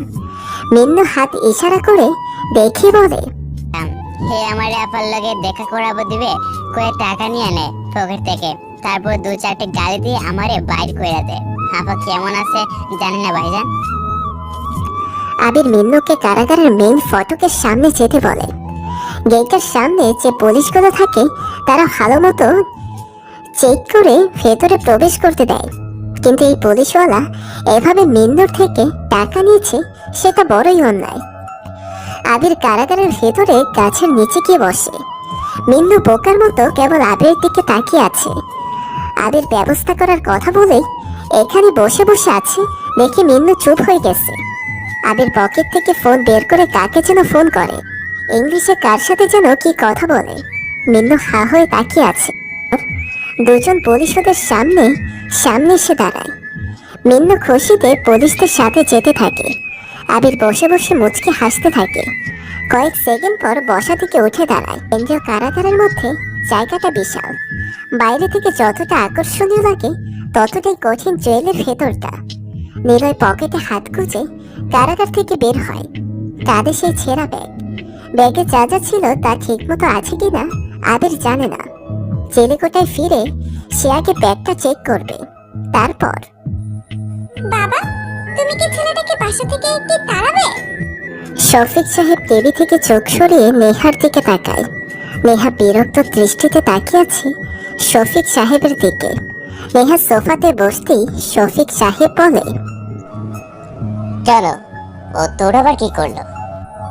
অনেক বেশি জ্ঞান দেয়। আর তাছাড়া ও যে আমাদের বাসায় আছে সেটা নিয়ে আমার বান্ধবীরা হাসাহাসি করে। কেন? কেন আবার? দেখো না কেমন বাজে মার্কা ছেলে, পোশাকগুলো কেমন, দেখলেই বমি পায়। পোশাকে কি আসে যায়? আর ছেলেটা তো নিজে থেকেই কখনো কারোর সাথে আগ বাড়িয়ে কিছু বলে না, চুপচাপই তো থাকে। তুমি কি করে জানো ওর ব্যাপারে এত কিছু? শফিক সাহেব এবার ভ্রু কুঁচকে তার মেয়ের দিকে তাকায়। তারপর আবারও মুচকি এসে বলে, বারে, আমাদের বাসায় থাকে, তার ব্যাপারে খোঁজ না রাখলে হয়? চান্দটাকে কোথা থেকে পেয়েছো? বিরক্ত করে একটা ছেলে। ওরকম ছেলেই তো আমার পছন্দ। হ্যাঁ পছন্দ, তো থাকো ওকে নিয়ে, একেবারে রেখে দিও, যত সব ফালতু একটা ছেলে। শফিক সাহেব হাসতে থাকে। মেয়ের এমন রাগি রাগি মুখটা শফিক সাহেবকে যেন আরো হ্যাপি করে দেয়। কিন্তু শফিক সাহেবের এমন হাসির কারণ নেহা ঠিক বুঝতে পারছে না। আবির ছাদে দাঁড়িয়ে আছে। আজকের আকাশটা কেমন বেমানান লাগছে। খট করে একটা শব্দ হয়। আবির সেই শব্দের দিকে তাকায়। নেহাকে কিছুটা দূরে দাঁড়িয়ে থাকতে দেখেও আবির নেহাকে দেখে জেলেকোঠার ঘরে চলে যেতে প্রস্তুত হয়। তখনই নেহা বলে, এই ছেলে শুনুন, আপনার সমস্যা কি? দেখুন ভার্সিটিতে অনেকেই থাকে, তাই আপনার সাথে কথা বলতে পারি না। আপনাকে যেটা সবসময় বলতে চাই, আপনি যাচ্ছেন না কেন আমাদের বাড়ি ছেড়ে? আবির কিছু বলে না, চোখটা একটু মুছে নিয়ে দীর্ঘ এক নিঃশ্বাস ছাড়ে। তারপর মুখে এক মুচকি হাসি নিয়ে বলে, নেহা কথাগুলো বলেই হনহন করে চলে গেল। আবির রাতের আকাশের দিকে তাকায়। কেমন যেন মোহনীয় লাগছে আকাশটাকে আজ। ফিরফিরে বাতাস বইছে। মনের মাঝে স্মৃতির ঢেউগুলো তীরে আশ্রে পড়ছে। আবির কিছু দূষিত স্মৃতিগুলো মনে করে হেসে ওঠে। আবির পকেটে হাত গুজে ফার্সিতে প্রবেশ করে। গেট থেকে কয়েক পা এগোতেই কোথা থেকে পরপর কয়েকটা ডিম এসে তার সারা গায়ে পড়তে থাকে। আবির বোকার মতো দাঁড়িয়ে আশেপাশে দেখতে থাকে। চোখ আটকে যায় কিছুটা দূরে কয়েকজন ছেলে মেয়ে দাঁড়িয়ে উচ্চস্বরে হাসছে।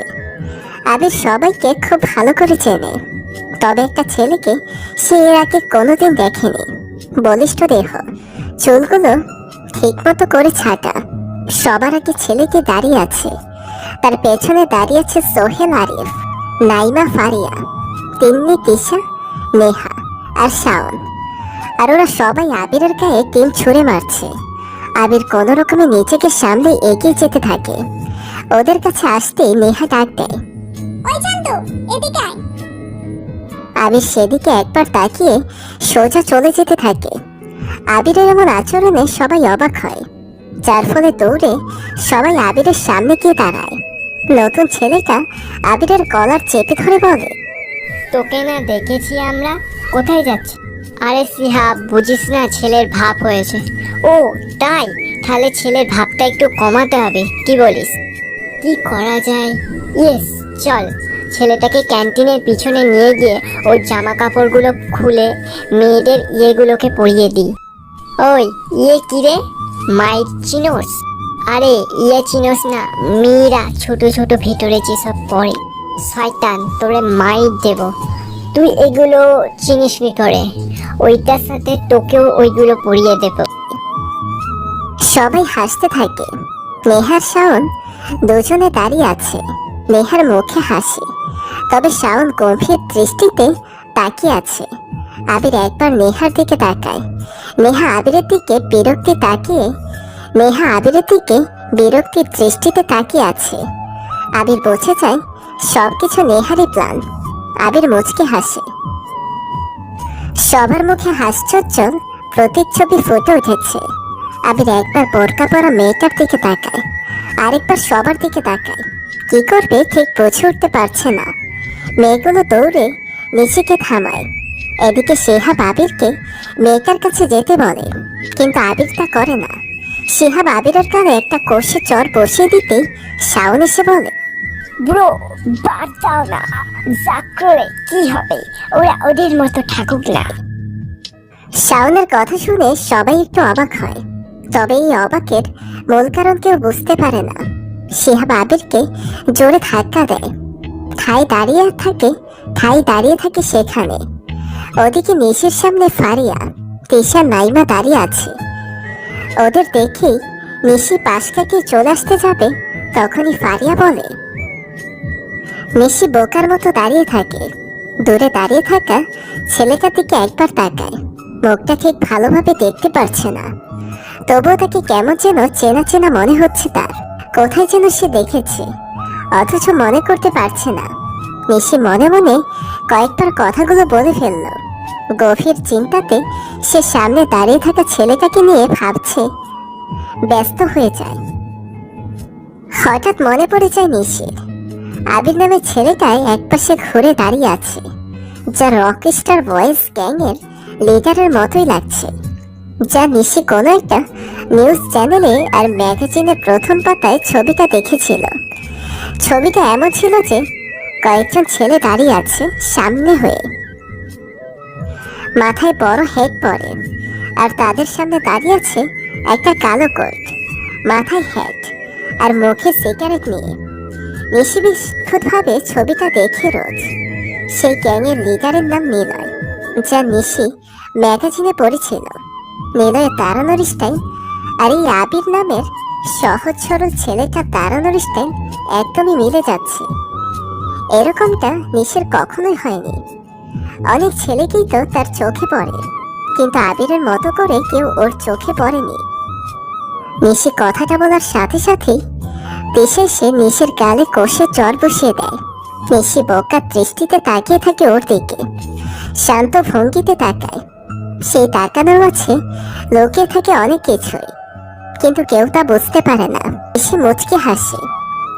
আবির আর নিশি এগিয়ে আসতে থাকে। খুব কাছে চলে আসে ওরা।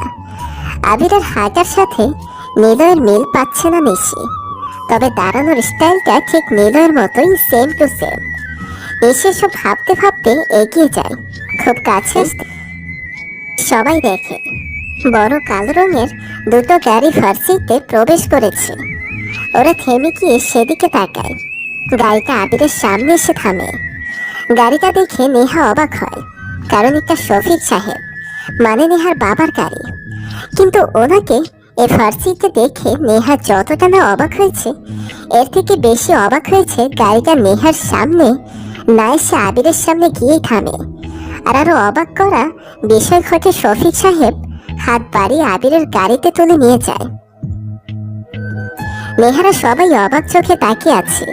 এদিকে নিশিও কিছুক্ষণ সেদিকে তাকিয়ে নিজের গন্তব্যে চলে আসে। সবাই বেশ কিছু সময় ধরে আবির আর শফিক সাহেবের সম্পর্ক নিয়ে গবেষণা চালায়, কিন্তু সঠিক তথ্য কেউ পায় না। তাই সবাই নিজের ক্লাসের দিকে চলে যায়। আবিরের কথা শুনে শফিক সাহেব চুপ হয়ে যায়, কিন্তু দাড়ি ছাটা পরিষ্কার মুখে এক চিলতে মুচকি হাসি লেগেই আছে শফিক সাহেবের সাথে আবিরের কথা বলতে বেশ ভালো লাগে। আবির কোনো প্রশ্ন করলে তা যদি গ্রহণযোগ্য হয় তবেই তিনি তার উত্তর দেন, আর যদি দিতে ইচ্ছে না করে সরাসরি কথা ঘুরিয়ে কাজের কথা বলেন তিনি। আর শফিক সাহেবও আবিরকে ভালোভাবে জানে। আবিরকে ভনিতা ছাড়াই কাজের কথা বললে সে সেখানেই ভাববে। আবির শফিক সাহেবকে থামিয়ে দেয়। শফিক সাহেব একটু শব্দ করে হাসলেন। পেছনে যে আরো একটি গাড়ি ছিল সেটা এখন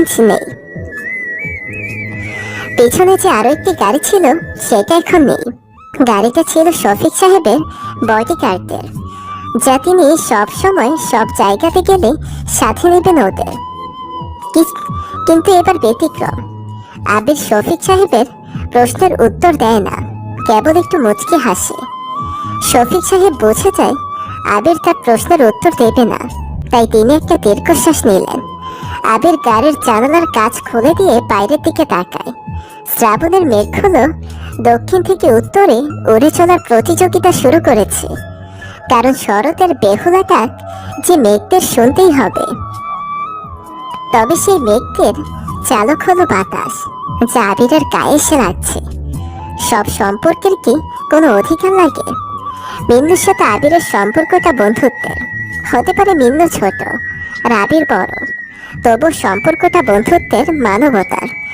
যেখানে কোনো নাম নেই, আছে কেবল একটা অচেনা আহ্বান। আবির প্রশ্ন করে।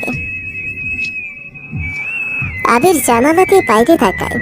গাড়িটা শহর থেকে বহুদূর চলে এসেছে। শহর ছেড়ে ছোট্ট একটি ঝিলের পাশ দিয়ে গাড়িটা চলছে। আবির বাইরে তাকাতেই দেখে অনেকগুলো সাদা রাজহাঁসের দল ঝিলের কিনারে হেঁটে বেড়াচ্ছে। উপরে উঠছে সাদা বক আর শিহরিত সাদা মেঘের দল। আবির সেদিকে চোখ না সরিয়ে শফিক সাহেব চমকে উঠলেন। এমনিতে আবিরের কেবলমাত্র থাকতে দেওয়া হয়েছে বলে তারও বাড়িতে টিকা কষ্টসাধ্য হয়ে গেছে। এরপর যদি নেহার রুমটা আবিরকে দিয়ে দেওয়া হয়, তাহলে নিশ্চিত শফিক সাহেব আর আবিরের কপালে বেশ খারাপ কিছুই আছে। শফিক সাহেবের গাড়িটা থেমে যায়। আবির সাথে সাথে নেমে যায় সেখানে। শফিক সাহেব আর কোনো কথা না বলেই গাড়ি চালিয়ে শহরের দিকে এগিয়ে আসে। রাকিবের দিকে সবাই উৎসুক দৃষ্টিতে তাকিয়ে আছে। রাকিব পেছনে তাকায়। ওর সাথে থাকা লোকজনগুলো এলিয়েনি দৃষ্টিতে তাকিয়ে আছে। রাকিব কিছু বলতে যাবে, তখনই আরো একটি চোর রাকিবের গালে পড়ে। রাকিবের চোখ মুখ লাল হয়ে যায় রাগে আর অপমানে। যে চোর মেরেছিল সে কয়েকবার আঙ্গুল ফুটিয়ে রাকিবের দিকে তাকিয়ে হাসি দেয়। সবাই এরকম সাহসের জন্য বোরখা পরা মেয়েদের দিকে অবাক চোখে তাকিয়ে আছে। শিহাব আরো বেশি অবাক হয়ে চেয়ে আছে, কারণ নিশি এমন কাজ করতে পারে শিহাব কখনো ভাবতেই পারেনি। নিশির এমন কাজে শিহাবের হাত পা যেন ঠান্ডা হয়ে যায়। নেহা উৎসুক দৃষ্টিতে তাকিয়ে আছে, আর এদিকে আবির মিন্নুর সাথে বসে গল্প করছে। হুট করেই মিন্নু বলে, ভাইজান ওইদিকে তাকান, মনে হয় ওইখানে ঝামেলা বাজছে, দেখুন ওইদিকে। মিন্নুর কথা শুনে আবির রাকিবদের দিকে তাকায়। সেখানে অনেক ছেলে মেয়ের জটলা লেগে আছে। মিন্নু আবিরের হাত ধরে বলে, ভাইজান চলেন দেখে ওইখানে কি হয়েছে, মারামারি হইব ভাইজান। ক্যাম্পাসে বহুত মারামারি হয়। ওই যে পোলাটা গালে হাত চাইকা কারে আছে, সেই পোলাটা বহুত খারাপ আছে। মানুষেরে ও কারণে পিড়ায়। নেহা আবারে অনেকদিন ধরে জ্বালাই বাসা আইসা এখানে কি যেন একটা নেতা থাকে, সেটা হয়েছে ও। মিন্নুকে কিছু বলতে যাবে তার আগে মিন্নু আবিরের হাত ধরে টেনে নিয়ে আসে সেদিকে। এদিকে রাকিব গাল থেকে হাত সরিয়ে নিশির দিকে তাকিয়ে উচ্চস্বরে হেসে দেয়। সবাই রাকিবের এমন অদ্ভুত হাসি দেখে আরো বেশি অবাক হয়। রাকিব নিশির দিকে তাকিয়ে বলে, বাহ, এই ফুলের তো দেখি কাটার পরিমাণ বেশি, নেহার থেকেও বেশি। নাইস। দেখ শাওন, যেটা বলছি সেটা কর, সোজা এখান থেকে চলে যা, না হলে না হলে? না হলে কি? আমিও দেখতে চাই তোর সাহস কতটুকু। রাকিব কথাটা বলেই নিশির গাল টেনে ধরে ডান হাত দিয়ে। ডান হাতের আঙুল দিয়ে নিশির গালটা জোরে চেপে ধরে। শাওন এগিয়ে আসতেই রাকিবের পেছনে দাঁড়িয়ে থাকা কতগুলো ছেলে শাওনকে ধরে ফেলে। পুরো ক্যাম্পাস তখন নীরব একটা পরিবেশ ধারণ করে। আর কেউ রাকিবের সামনে এসে কোনো কথা বলার মতো নেই। সবাই নীরব দর্শক আর ভয়ার্ত দৃষ্টিতে চেয়ে আছে। সবাই মনে মনে বলে ফেলেছে, এরা দুজন আজ গেল। রাকিব নিশির গাল জোরে চেপে ধরে বলছে, এত সাহস কি করে আসে তোদের? আমার সামনে যে এভাবে কথা বলিস, সাহস কি করে হয়? সাহসের কি দেখেছিস তোরে আমি? শাওনের গালে একটা খুশি পড়ে। শাওন থেমে যায়। রাকিবকে তুই সম্বোধন করাতে নিশিকে ছেড়ে শাওনকে যে মারে। নিশি তখনই বলে, আচ্ছা ওয়েট 2 মিনিট দাঁড়া, তোর সাহসের অ্যাডভান্টেজ দেখাচ্ছে। নিশি তার ব্যাগ থেকে ফোন বের করে কাকে যেন ফোন করে। তারপর রাকিবের দিকে তাকিয়ে বলে, একটু দাঁড়া। আচ্ছা 2 মিনিট না, 2 ঘন্টা। রাকিব থেমে যায়। মুখ দিয়ে আর কোনো কথা বের হয় না। একদম কাচুমাচু হয়ে দাঁড়িয়ে থাকে। একবার নিশির দিকে তাকায়, আরেকবার শাওনের দিকে তাকায়, আর আরেকবার তাকায় সবার পেছনে দাঁড়িয়ে থাকা একটি ঢিলে ঢালা সাধারণ পোশাকে মিন্নুর হাত ধরে থাকা আবিরের দিকে। একদম চুপসে যায় রাকিব। ঠিক কি বলবে আর সে খুঁজে পাচ্ছে না। সবাই রাকিবের এমন কাচুমাচু মুখটা দেখে অবাক হয়, কারণ এরকম কখনোই হয়নি। সবাই স্পষ্ট দেখতে পাচ্ছে রাকিবের চোখে মুখে একটা চাপা ভয়ের ছাপ লেগে আছে, যা রাকিবের মাঝে এর আগে কেউ কোনোদিন দেখেনি। নিশি জোরে হেসে দেয়। রাকিব নিশির দিকে আর চোখে তাকিয়ে মাথাটা নিচু করে নেয়। হাত দুটো পেছনে রেখে মাথা নিচু করে দাঁড়িয়ে পড়ে। নিশি রাকিবের এমন ভাব দেখে হেসে ফেলে। হঠাৎ গর্জে ওঠা বাঘের এমন শান্ত রূপ সবার কাছে আরো বেশি ভয়ের সৃষ্টি করে দিয়েছে, যেন এমনটা কেউ কখনোই আশা করেনি। নিশি বলে ওঠে, কিরে, হাওয়া বের হয়ে গেল? শোন, কাউকে ফোন দেইনি আমি, এমনিতেই বের করে কানে ধরছিলাম, আর তাতে এরকম চুপসে গেলে? শালা লুজার, আসছিস মাস্তানি করতে? তোর মতো মাস্তানকে না আমি, যা ভাগ এইখান থেকে। নিশির এমন কথা শুনে রাকিবের সাথে থাকা লোকজন সবাই নিশির দিকে বেশ তেড়েই আসে, কিন্তু রাকিব সাথে সাথেই সবাইকে থামিয়ে দেয়। শাওনকে যারা ধরে রেখেছে তাদেরকে ইশারায় চলে আসতে বলে। তবে রাকিবের চোখে মুখে ভয়ের পাশাপাশি রাগের পরিমাণ স্পষ্ট, যা নিশির কথাতে রাগের পরিমাণ বেড়ে গিয়েছে। কিরে, মাস্তানি করবি না? বের কর তোর পিস্তল, বের কর, দেখি খেলনা পিস্তল নিয়ে মাস্তানি করতে আসিস কিনা দেখি। নিশি কথাটা বলেই রাকিবের কোমর থেকে পিস্তল বের করে নেয়। রাকিবের সাথে থাকা লোকজন এমন আচরণে অবাক হয়, কারণ রাকিব নিশিকে কিছুই বলছে না। ওর সাথে থাকা লোকগুলো অবাক চোখে দেখছে রাকিবকে, আর নিশির দিকে দেখছে ক্যাম্পাসের সব ছেলে মেয়ে। নে ধর, এসব পিস্তল তোর কাছেই রাখ, আর সোজা চলে যা। ক্যাম্পাসে যেন তোকে আর কোনো মেয়ের সাথে বেয়াদবি করতে না দেখি। আর শোন, আমাকে দেখে এত ভয় পাওয়ার কিছুই নেই, পাতে মাস্তান একটা। রাকিব নিশির কাছে চলে আসে, তারপর খুব আস্তে করে নিশিকে বলে, যেখানে কিং অফ দ্য রকস্টার থাকে সেখানে আমার কি কাজ? কথাটা বলেই যখন সবাই বাইকের কাছে আসতে যাবে তখনই কয়েক গাড়ি পুলিশ ক্যাম্পাসে প্রবেশ করে। রাকিব একবার পুলিশদের দিকে তাকায়, আরেকবার সবার পেছনে শান্ত ভঙ্গিতে মিনুর হাত ধরে যে দাঁড়িয়ে আছে তার দিকে তাকায়। অবশ্য পুলিশ আসাতে রাকিব একটু অবাক হয়, কারণ এরকম ভাবে পুলিশ কখনোই ক্যাম্পাসে আসে না, তাও আবার রাকিবের জন্য তো কখনোই না। পুলিশের গাড়ি সোজা রাকিবের সামনে এসে দাঁড়ায়। রাকিবকে পুলিশেরা বেশ ভালো করেই জানে যে রাকিব যা কিছু করুক এর প্রমাণ বা ভয়ে কেউ কোনো কথা বলে না। কিন্তু যখনই পুলিশেরা গাড়ি থামায়, নিশি আর শাওন পুলিশ অফিসারদের কাছে এসে বলে, স্যার, এই ছেলেটা ক্যাম্পাসে এসে মাস্তানি করে। তোর আপা তো বে। মানে? আরে রাকিব সাহেব তো ছাত্র নেতা, কোনো প্রতিদ্বন্দ্বী ছাড়াই তিনি বিপুল ভোটে পাশ করেন, তিনি এমন কিছু করতেই পারেন না। তাহলে আপনারা কেন এখানে আসলেন? রাকিব সাহেব, আসলে বোঝাতে এসেছি, শফিক সাহেবের মেয়েকে তিনি কি না কি বলেছে। ওনার মেয়েই তো ফোন দিয়ে আমাদের এনেছে, তাই আসছি। কিন্তু এখানে তো দেখি সব ঠিকঠাকই আছে। হ্যাঁ, থাকবেই তো। পাতি মাস্তান হলে তো ভয়ে চুপসে যাবে। ঠিক আছে, যান। যেহেতু সব স্বাভাবিক, তাই আজ ওকে আর আপনাদেরও কিছু বললাম না। নিশির কথা শুনে সাব ইন্সপেক্টর বড় বড় চোখে তাকায় ওর দিকে।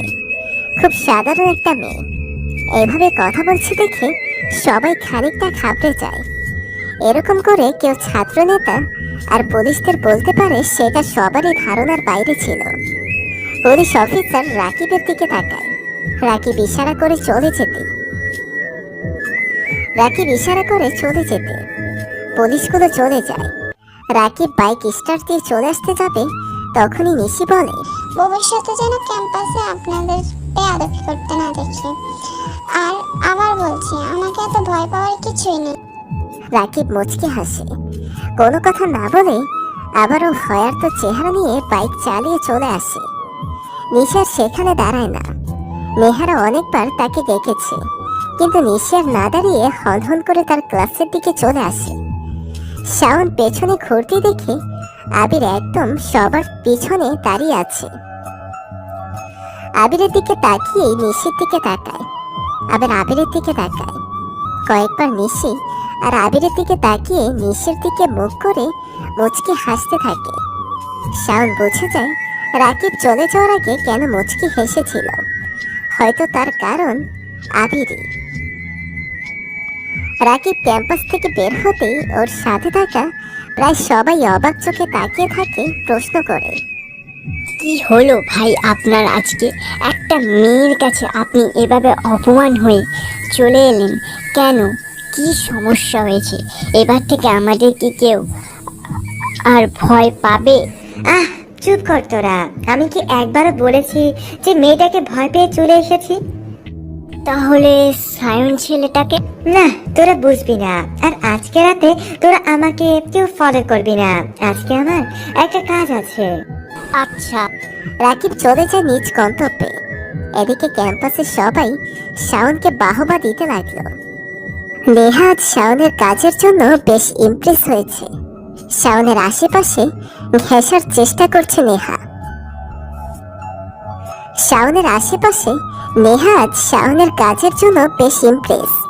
শাওনের আশেপাশে ঘেঁষার চেষ্টা করছে নেহা, কিন্তু এসব কিছু শাওনের দৃষ্টি আকর্ষণ করছে না। শাওন তাকিয়েছে মিনুর হাত ধরে চলে যাওয়া ছেলেটা দেখে। ভাইজান, জানো আমি যখন আপারে দেখতে গেছিলাম তখন প্রায় সাথে সাথে আপারে সাইরা দিয়েছে।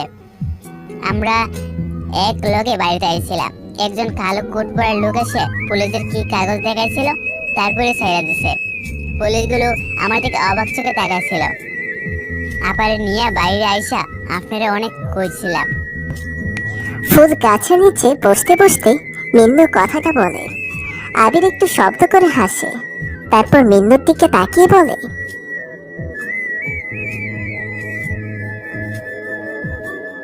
আচ্ছা ধর, আমি যদি চলে যাই কোথাও, মানে ধর আর আমার সাথে তোর কোনো রকম দেখা হবে না, তখন কি করবি? কি যে কোন ভাইজান, আপনি কেন হারাইবেন? হারাই তো তারা যারা কাছে থাকতে ভয় পাইয়া যায়। আমার আপা বলছে তাই আপনারে কইছি, আমি এসব জানি না। আবির কিছু বলে না। মিন্নুর সাথে আরো কয়েক মিনিট কথা বলে চলে যায়। হালকা ঝিরঝিরে বৃষ্টি হচ্ছে। চারপাশে ঘুটঘুটে অন্ধকার। আকাশে শ্রাবণের কালো মেঘে ছেয়ে আছে চারপাশ। কেবল ল্যাম্পপোস্টের আলোয় মাঝে মাঝে অন্ধকারাচ্ছন্ন কেটে গিয়ে আলোর চাকচিক্য চোখে পড়ছে। আবির কোনো এক ল্যাম্পপোস্টের নিচে গিয়ে বসে পড়ে। চারপাশটা কেমন যেন শূন্য শূন্য লাগছে। আজ সন্ধ্যায় আবির মিন্নুদের বাড়িতে গিয়েছিল। মিন্নু বাড়ির সবাইকে বলেছিল আবির তার আপাকে ছাড়িয়েছে। এই কারণে সবাই আবিরের খাতিরে ব্যস্ত হয়ে যায়। কেবল মিন্নুর আপা রেনু আবিরের সামনে আসেনি। সবার সাথে টুকটাক কথা বলে। যখন চলে আসতে যাবে তখনই আড়াল থেকে রেনু ডাক দেয় আবিরকে। আপনি একবার এদিকে আসবেন। আবির থেমে যায়। কোমল একটা কণ্ঠ তার কানে বাজতে থাকে।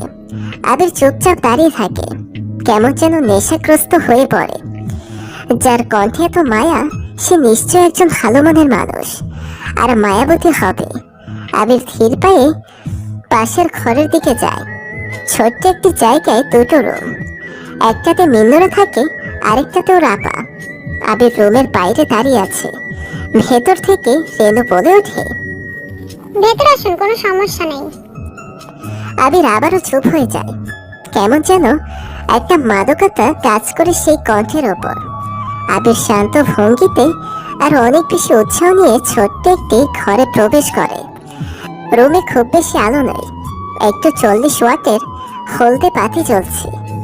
রুমের ডান পাশের দেয়ালে অনেকগুলো হাতে আঁকা ছবি টাঙানো। ছবিগুলো দেখলে মনে হয় যেন জীবন্ত। কেবল এখানে টাঙিয়ে রাখা হয়েছে। সামনের চেয়ারে বসুন। আবির চমকে ওঠে। সেই মায়া চড়ানো কণ্ঠ। আবির সেদিকে তাকায়। একবার অল্প বয়সী একটা মেয়ে বসে আছে খাটের ওপর। কালো পোশাক পরা, মুখটা দেখা যাচ্ছে না। পেছনে ঘুরে বসে আছে মেয়েটা। আবির চেয়ারে গিয়ে বসে, মেয়েটার দিকে তাকায়। বয়সটা অনুমান করতে থাকে। আনুমানিক 18 বা 20 হবে। গায়ের গড়ন বেশি পাতলা নয়, আবার মোটাও নয়। মিন্নুর মুখে আপনার অনেক কথা শুনেছি, তাই আপনাকে আজ আসতে বলেছি। আসলে সে সবসময় আপনার কথা বলে। আপনি আমাকে পুলিশের কাছে থেকে ছাড়িয়েছেন, এর জন্য ধন্যবাদ দেব না, কারণ আমি জানি কেউ এমনি এমনি কিছু করে না। নিশ্চয়ই আপনারও অনেক কিছু দিতে হবে। আমার কিছু দিতে হবে না, মিন্নুকে ভালোবাসি, ছেলেটা অনেক ভালো। আপনাদের কথা সে সব সময় বলে। এটা নিশ্চয়ই বলেছে তার আপা কি করে? না, সে বলেনি।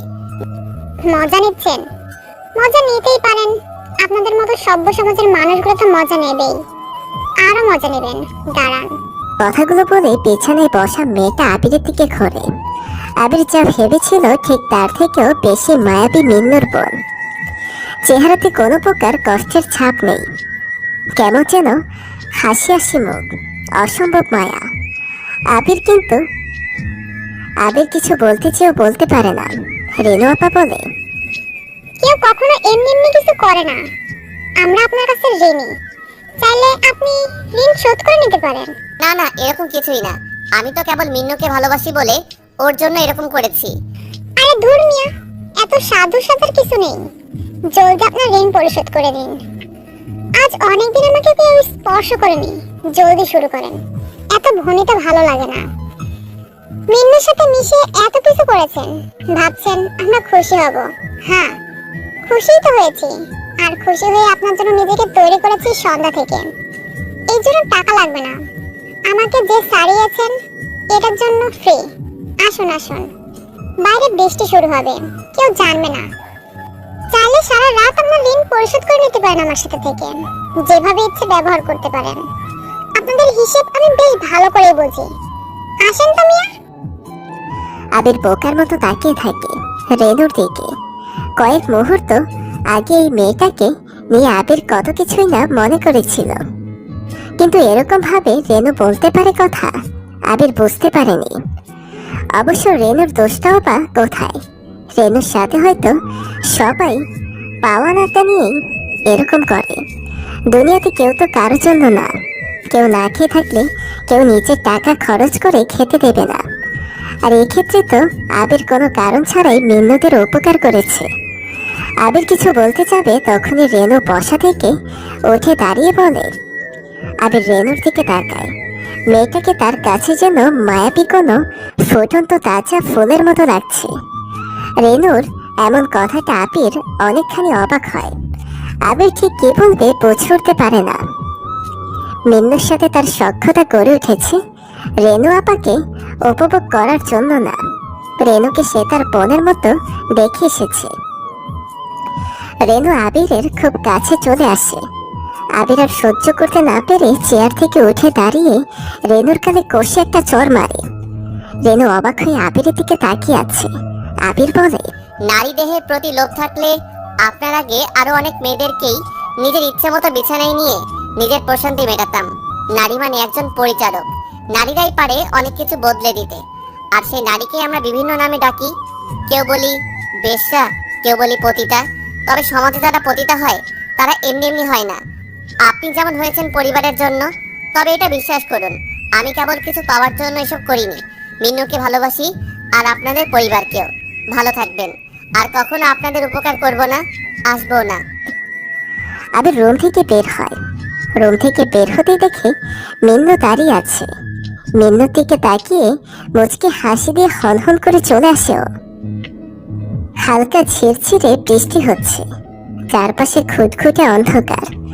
আকাশে শ্রাবণের কালো মেঘে ছেয়ে আছে চারপাশ। কেবল ল্যাম্পপোস্টের আলোয় মাঝে মাঝে অন্য খাড়াচ্ছন্ন মেঘে গিয়ে আলোর চাকচিক্য চোখে পড়ছে। আবির কোনো এক ল্যাম্পপোস্টের নিচে গিয়ে বসে পড়ে। চারপাশটা কেমন যেন শূন্য শূন্য লাগছে। আবির বসা থেকে উঠে দাঁড়াতে যাবে, তখনই কালো রঙের একটি গাড়ি আবিরের সামনে এসে দাঁড়ায়। বৃষ্টির পরিমাণ ধীরে ধীরে তার পতিতমান প্রবাহ বাড়িয়ে দিচ্ছে। আবির গাড়িটার দিকে তাকিয়ে বোঝার চেষ্টা করে কি হতে পারে গাড়িতে। শফিক সাহেবের গাড়ি তো নয় এটা, তবে কি হতে পারে? আবির মনে মনে কথাগুলো বলছে। তখনই গাড়ির দরজা খুলে বড় কালো টুপি পরে, মুখে মাস্ক, গায়ে কালো পোশাক পরে আবিরের সামনে এসে দাঁড়ায়। আবিরের চিন্তার ছাপ মুখ থেকে দূর হয়, কারণ এরকম ভাবে কেবল আবিরের পরিচিতরাই আসে। কিন্তু আবিরের সামনে এইভাবে আসাটা আবির বুঝতে পারছে না, কারণ সে ঢাকাতে আছে। এটা কেবল সে ছাড়া কারো জানার কথা না। কেমন আছিস নিলয়? আবির বসা থেকে উঠে দাঁড়ায়, প্রচন্ড রকম অবাক হয়েও। থতমত খেয়ে খানিকটা সময় সামনে দাঁড়িয়ে থাকা মাস্কে মুখ থাকা আগন্তুকের দিকে তাকিয়ে আছে। সামনে দাঁড়িয়ে থাকা লোকটার কণ্ঠটা আবিরের বেশ চেনা। আবির বসে পড়ে। মাস্ক পরা ছেলেটা আবিরের পাশে গিয়ে বসে। আবির ছেলেটার দিকে তাকায়। ছেলেটা মুখ থেকে মাস্কটা খোলে। ল্যাম্পপোস্টের আলোয় ঝড়ঝড় বৃষ্টির প্রবণতা তারুণের লোকটাকে দেখে আবির অনেকটা অবাক হয়। আবিরকে কেউ চিনতে পারবে, আবির তা একদমই বুঝতে পারেনি। পাশে বসে থাকা রাকিবের দিকে হা হয়ে তাকায় আবির। মনে পড়ে রাকিবের সাথে কাটানো সেই সময়ের কথা। রাকিব বলে, কিরে, আগে থেকেই বেশি চুপচাপ হয়ে গেছিস। মাস্তানে সারবি বলে সবকিছু ছেড়ে ছুড়ে এখানে চলে এসেছিস, কিন্তু আমি জানি নিলয় কখনো মাস্তানি ছাড়তে পারে না। এখানে আসার পিছনে কারণ আছে। কেন এসেছিস? তোর জন্য কতগুলো অপমান সহ্য করেছি আজ জানিস? তুই এখান থেকে চলে যা, ঢাকা সিটি শুধু আমার। তুই তো বলেছিলি যেমন খুশি সেভাবে থাকতে, কেবল গ্যাংস্টারের সবার সামনে অজানা রাখতে। তোর থেকে চলে এসে আমি নিজের মতো করে নিজেকে তৈরি করেছি। আবার তুই আসছস, আমি জানি তুই রাফিয়ানিতে সেরা, কিন্তু রাকিবকে থামিয়ে আবির একটু শব্দ করে হাসে। রাকিব আবিরের দিকে তাকায়। আবির বসা দিয়ে উঠে দাঁড়িয়ে রাকিবের হাত থেকে মাস্কটা নিয়ে নেয়।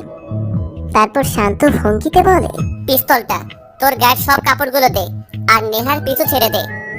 আবিরের কথা মতো কোমর থেকে পিস্তলটা দিয়ে দেয় রাকিব।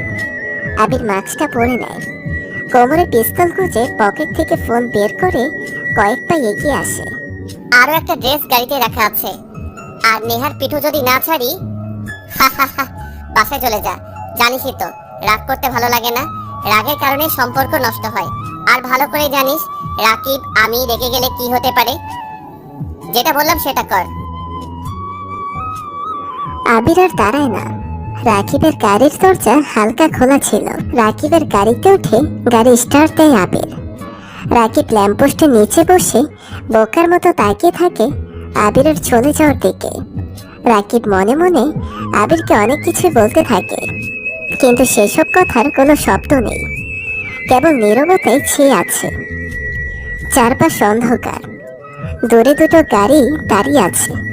আবির কিছুটা দূরে রাকিবের গাড়িটা ব্রেক করে, তখনই ঝুমঝুমিয়ে বৃষ্টি নামছে।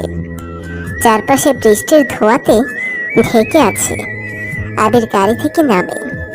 চারজন লোক দাঁড়িয়ে আছে দুটো গাড়ির সামনে। সেই চারজন লোকের গায়ে রাকিবের মতো ড্রেস আপ। চারজন লোকের মুখে মাস্কও আছে। চারজন ছেলের সামনে তিনজন লোক হাঁটু মাটিতে লাগিয়ে হাতে হ্যান্ডস্কাপ পরা অবস্থায় বসে আছে, মুখের ওপর কালো কাপড় বাঁধা।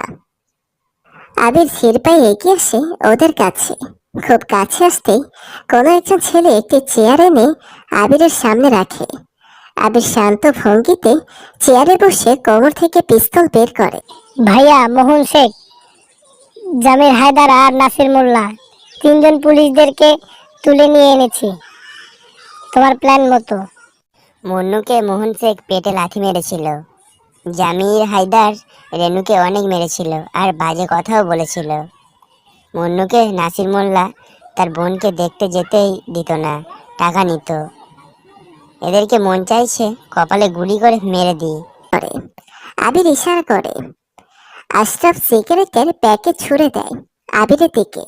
আবির সিগারেট চালায়, কয়েকবার সিগারেট টান দিয়ে আবারও ইশারা করে ওদের মুখের ওপর থেকে কাপড়গুলো সরাতে বলে। আবিরের কথা মতো কাপড় সরায়। তিনজন পুলিশ অফিসার আবিরের সামনে বসে আছে। কে কে তোমরা? এভাবে কেন আমাদের তুলে এনেছো? জানো তোমাদের কি করতে পারি? আমাদের ছেড়ে দাও, না হলে তোমার কপালে অনেক খারাপ আছে। যদি না ছাড়ো। নাসির মোল্লা কিছু বলতে যাবে, তখনই আবির পিস্তল সোজা করে ট্রিগারে চাপ দেয়। নাসির মোল্লার ডান হাতের ওপরে যে গুলিটা লাগে। নাসির মোল্লা চিৎকার করে কাঁদতে থাকে। রক্তের গতিবেগ বেড়ে যেয়ে পানির সাথে মিশে যায়। আমাদের ছেড়ে দিন, আমরা কি করেছি? আমাদের মারবেন না। আবির কোনো কথা শোনে না, সবার দিকে পিস্তল তাক করে ট্রিগারে চাপ দেয়। একে একে কারো কাঁধে কারো পায়ে গুলি লাগে। সবাই যন্ত্রণায় চিৎকার করে কাঁদতে থাকে। ক্ষতের যন্ত্রণা তীব্র থেকে তীব্র হয়। শেষে আর সহ্য করতে না পেরে জ্ঞান হারায়। তিনজন পুলিশ বৃষ্টির পানির অপ্রতিরোধে পড়ে আছে। আশরাফ এগিয়ে আসে আবিরের দিকে। আবির মুখের ওপর থেকে মাস্ক আর লম্বা টুপিটা খোলে। সাথে সাথেই সবাই সবার মাস্ক খুলে নেয়। আবিরের দিকে আশরাফ তাকিয়ে বলে, বুঝতে পারছি না এদেরকে কেন না পেরে এভাবে রেখে দিলে। আর তাছাড়া সেদিন বলেছিলে আর মাস্তানি করবে না, তবুও আবার এত কিছু করলে। তোমার প্ল্যান মতো সব কিছুই করলাম, কিছুই বুঝতে পারছি না। এত কিছু তোদের বুঝতে হবে না। মা কেমন আছে? আন্টি রোজ তোমাকে খোঁজে, পায় না। আচ্ছা, যা চলে যা। আমি না ডাকা অবধি তোরা যেন সিটিতে একদমই পা রাখবি না। আর শাওনের সাথে যোগাযোগ কম করবি, সে আমার সাথেই আছে। আর এই তিনজনকে থানার সামনে রেখে আসবি। আবির আর কিছু বলে না, বসা থেকে উঠে চলে আসে। আশরাফ, সায়ান, হাসান আর মেহেদি চলে আসে সেখান থেকে। রাকিবের গাড়িটা রাকিবের বাড়ির সামনে পার্ক করে আবির চলে আসে।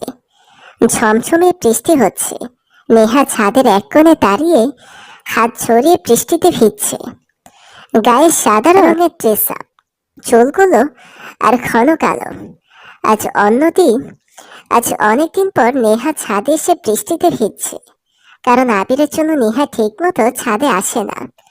রাস্তার দিকে তাকিয়ে বৃষ্টিতে ভিজছে আর আজকে ঘটে যাওয়া ঘটনাগুলো মনে করছে। বারবার নিজেই বিড়বিড় করে বলেছে, হ্যাঁ, অনেকবার শাওনের কথা ভেবেছে।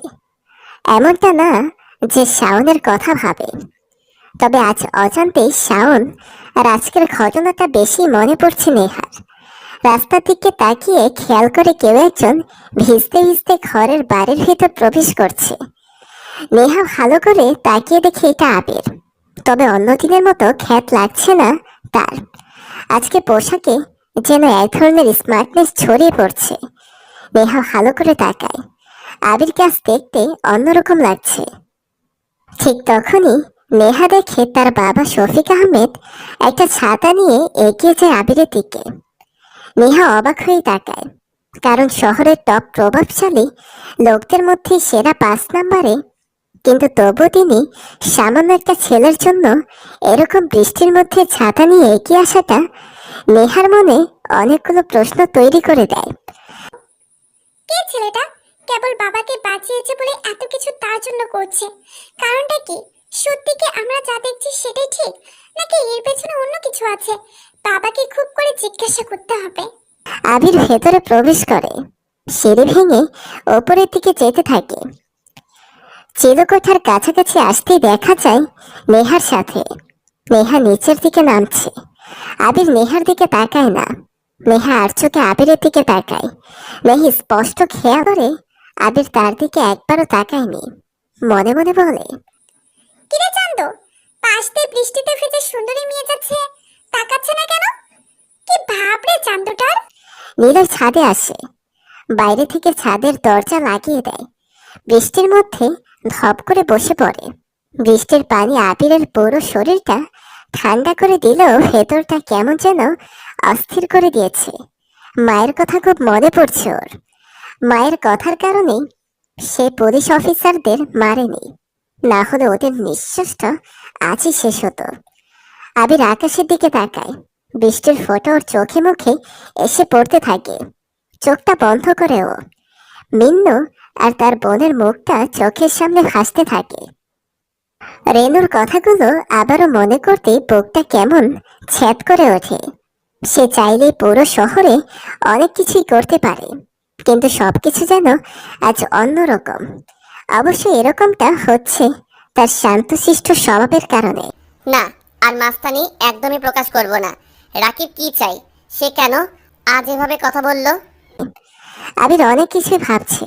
হয়তো বৃষ্টির ফোঁটায় সেই ভাবানুবাদ গুলো স্রোতের মতো যদি একেবারে চলে যেত, তাহলে থাকতো না আর কোনো দীর্ঘশ্বাস।